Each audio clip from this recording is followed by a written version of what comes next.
Welcome to my YouTube channel Karim's biology. और आज के इस वीडियो में हम लोग ह्यूमन रिप्रोडक्शन के एक टॉपिक मेल रिप्रोडक्टिव सिस्टम के नीट के रिलेवेंट्स जो प्रीवियस ईयर क्वेश्चंस हैं उसको डिस्कस करेंगे। ओके, तो यहाँ हम लोग फर्स्ट क्वेश्चन को डिस्कस करते हैं। पहला क्वेश्चन यहाँ दे रहा है correct pathway of transport of sperm.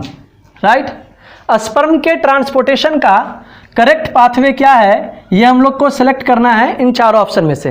ये डायरेक्ट क्वेश्चन है एनसीईआरटी से और बहुत ही इजी क्वेश्चन है। अगर आपको याद हो तो मैं यहाँ पे आपको बता दूं कि स्पर्म का फॉर्मेशन कहाँ होता है, सेमनीफेरस ट्यूब्यूल में। ओके, सेमनीफेरस ट्यूब्यूल में बनने के बाद ये कहाँ जाएगा, रेटी टेस्टिस में। रेटी टेस्टिस से स्पर्म कहाँ जाता है, वासा इफ्रेंसिया में या एफरेंट ट्यूब्यूल्स में। वासा इफ्रेंसिया से कहाँ जाएगा स्पर्म, इपीरिडाइमिस में, और इपीरिडाइमिस से वास डिफरेंस में। ओके, तो ये एक पाथवे है स्पर्म के ट्रांसपोर्टेशन का। अब हम लोग इस सीक्वेंस को यहाँ ऑप्शन में देखने की कोशिश करते हैं।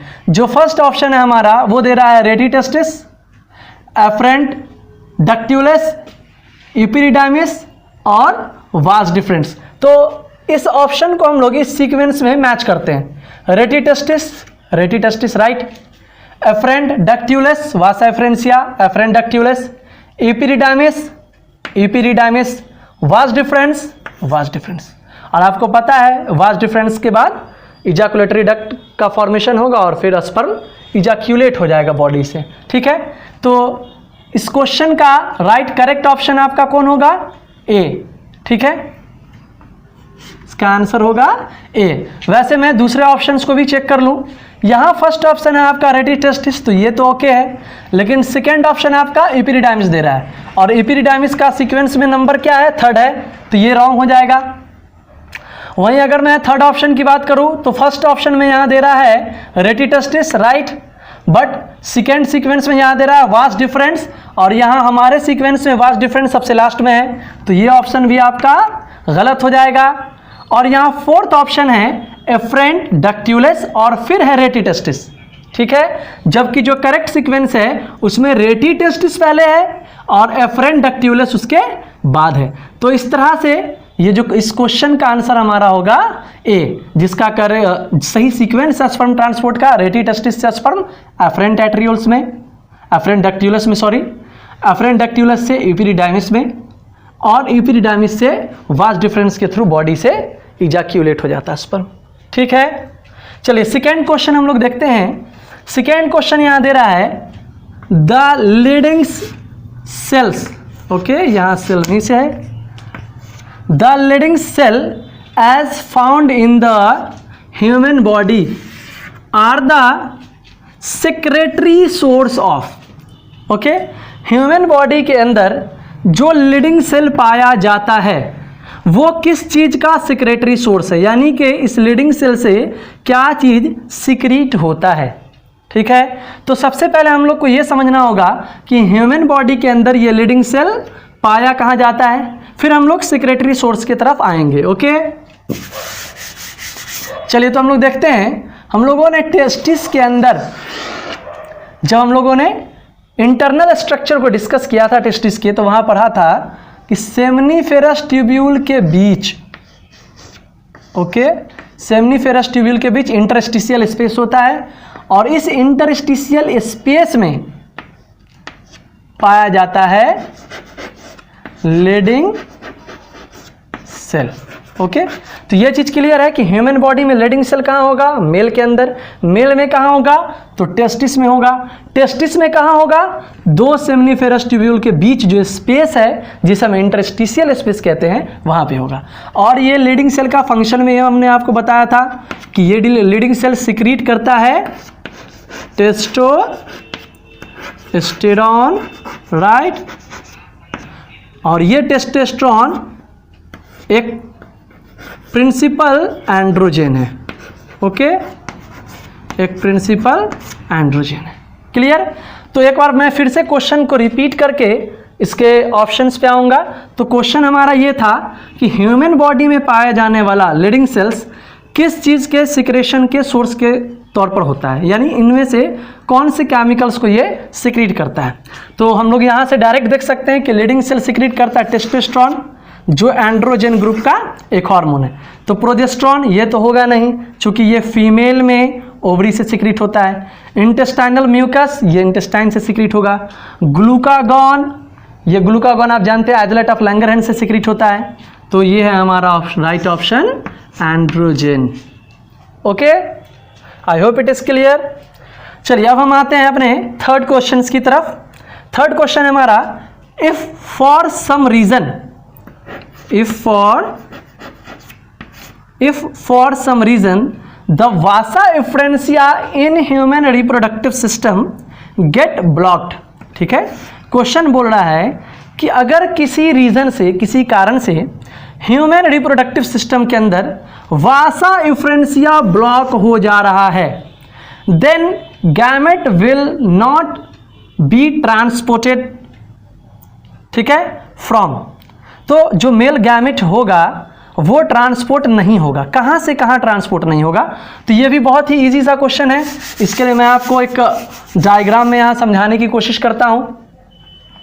ये टेस्टिस हो गया मान लीजिए, और ये हमने बना दिया इपीडिडाइमिस। ओके, यहाँ पे क्वेश्चन क्या बोल रहा है? ब्लॉक हो रहा है हमारा वासा एफरेंसिया, तो ट्रांसपोर्टेशन कहाँ से कहाँ रुकेगा? यहाँ देखते हैं एक बार हम लोग। ये हमने बना दिया सेमनीफेरस ट्यूब्यूल, राइट। ये हो गया टेस्टिक्यूलर लोब्यूल्स। ये मैंने बनाया वासा, सॉरी पहले रेटी टेस्टिस, ये मैंने रेटी टेस्टिस बनाया, और ये मैंने बना दिया वासा एफरेंसिया। ओके, और ये हो गया आपका एपिडिडाइमिस। तो ये हो गया आपका सेमनीफेरस ट्यूब्यूल, राइट। चलिए फिर मैंने बनाया रेटी टेस्टिस, ये आरटी मैंने लिखा रेटी टेस्टिस।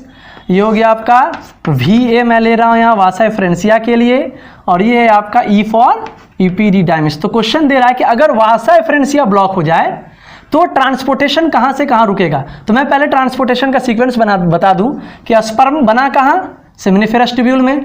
यहाँ बनने के बाद स्पर्म गया कहाँ? रेटी टेस्टिस में, यहाँ से यहाँ। फिर रेटी टेस्टिस से कहाँ जाएगा? वासा एफरेंसिया से, यानी यहाँ। ओके, और वासा एफरेंसिया से फाइनली इपीडिडाइमिस में, यानी वासा एफरेंसिया से इपीडिडाइमिस में। अब बोल रहा है क्वेश्चन कि वासा एफरेंसिया ब्लॉक है तो ट्रांसपोर्टेशन कहाँ से कहाँ रुक जाएगा। तो ये मैंने ब्लॉक कर दिया, ये मैंने ब्लॉकेज दे दिया वासा एफरेंसिया में। ओके, ये मैंने ब्लॉकेज दे दिया वासा एफरेंसिया में। तो क्या होगा कि जो स्पर्म सेमनीफेरस ट्यूब्यूल से रेटी टेस्टिस में आया, वो स्पर्म रेटी टेस्टिस से इपीडिडाइमिस में कभी भी ट्रांसपोर्ट नहीं हो सकता है, क्योंकि रेटी टेस्टिस से इपीडिडाइमिस तक जाने का जो पाथवे है वो वासा एफरेंसिया है, और वासा एफरेंसिया यहाँ क्या है? ब्लॉक है। इसलिए जो ट्रांसपोर्टेशन रुकेगा स्पर्म का वो रेटी टेस्टिस और इपीडिडाइमिस के बीच। तो यहाँ हम लोग ऑप्शन में देखते हैं, पहला ही ऑप्शन दे रहा है आपका टेस्टिस टू इपीडिडाइमिस, दूसरा दे रहा है इपीडिडाइमिस टू वास डिफरेंस। तो इपीडिडाइमिस से तो वास डिफरेंस में इजीली चला जाएगा। ओवरी टू यूटेरस ये तो हो ही नहीं सकता, चूंकि ये फीमेल रिप्रोडक्टिव सिस्टम का है। वजाइना टू यूटेरस ये भी नहीं हो सकता है। इपीडिडाइमिस टू वास डिफरेंस ये भी नहीं हो सकता है। तो राइट आंसर हमारा क्या है? टेस्टिस टू इपीडिडाइमिस, यानी टेस्टिस में जो स्पर्म बन रहा है सेमनीफेरस ट्यूब्यूल में, उसका ट्रांसपोर्टेशन नहीं हो पाएगा कहाँ तक? इपीडिडाइमिस तक। यानी ये स्पर्म जो सेमनीफेरस ट्यूब्यूल में बना वो सिर्फ रेटी टेस्टिस तक ही जा सकता है, वासा एफरेंसिया के ब्लॉकेज के कारण कभी भी इपीडिडाइमिस में नहीं जा सकता है। Okay, I hope it is clear, fine. चलिए अब हम लोग नेक्स्ट क्वेश्चन की तरफ चलते हैं। तो अगला जो क्वेश्चन है यहाँ पे वो डायरेक्ट ही एनसीईआरटी से। ओके, तो पहले मैं एक पॉइंट आपसे डिस्कस कर दूं। जब हम लोग मेल रिप्रोडक्टिव सिस्टम पढ़े थे तो वहाँ हमने टेस्टिस में आपको बताया था कि टेस्टिस एब्डोमिनल कैविटी के बाहर एक पाउच में सिचुएटेड होता है, जिसे हम लोग स्क्रॉटम या स्कॉटल सेक कहते हैं, राइट। वो स्कॉटल सेक में इसलिए प्रेजेंट होता है ताकि बॉडी का जो नॉर्मल टेम्परेचर है 37 डिग्री सेल्सियस, उससे 2 से 2.5 डिग्री सेल्सियस कम टेम्परेचर को मेंटेन किया जा सके। ऐसा स्पर्मेटोजेनेसिस के लिए यानी स्पर्म के बनने के लिए, स्पर्म के फॉर्मेशन के लिए ज़रूरी होता है। तो इसी पॉइंट से रिलेटेड ये क्वेश्चन है, इसे देखिए काफ़ी इजी क्वेश्चन है।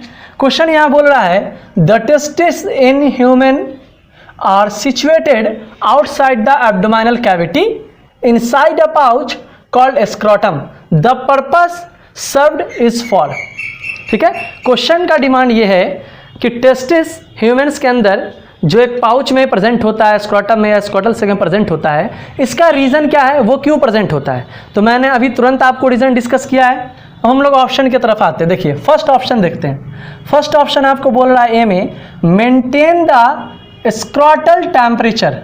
Okay, maintain the scrotal temperature lower than the internal body temperature. Same NCERT का लाइन है कि वो स्क्रोटल टेम्परेचर को मेंटेन करने के लिए होता है इंटरनल बॉडी टेम्परेचर के कंपेयर में, उससे कम, कितना कम, 2 से 2.5 डिग्री सेल्सियस कम।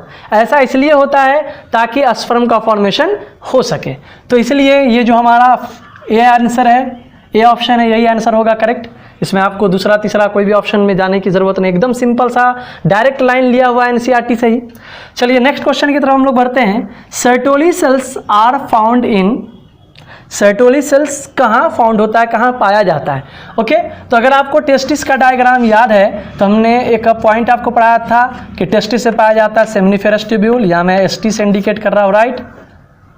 और सेमनीफेरस ट्यूब्यूल में मैंने बताया था 2 तरह के सेल होते हैं, जर्म सेल और सर्टोली सेल। ओके, और मैंने बताया था कि ये सर्टोली सेल का काम होता है इस जर्म सेल को न्यूट्रिशन देना ताकि स्पर्म का डेवलपमेंट हो सके। ओके, अब हम लोग आते हैं ऑप्शंस की तरफ। तो फर्स्ट ऑप्शन की तरफ देखिए, ओवरीज, यानी ये बोल रहा है कि सर्टोली सेल जो है वो ओवरी में होता है और सिक्रीट करता है प्रोजेस्टेरोन। तो मैंने बताया कि सर्टोली सेल तो टेस्टिस में यानी मेल में, और ओवरी कहाँ होता है, फीमेल में। तो ये ऑप्शन तो आपका ऐसे ही गलत हो जाएगा।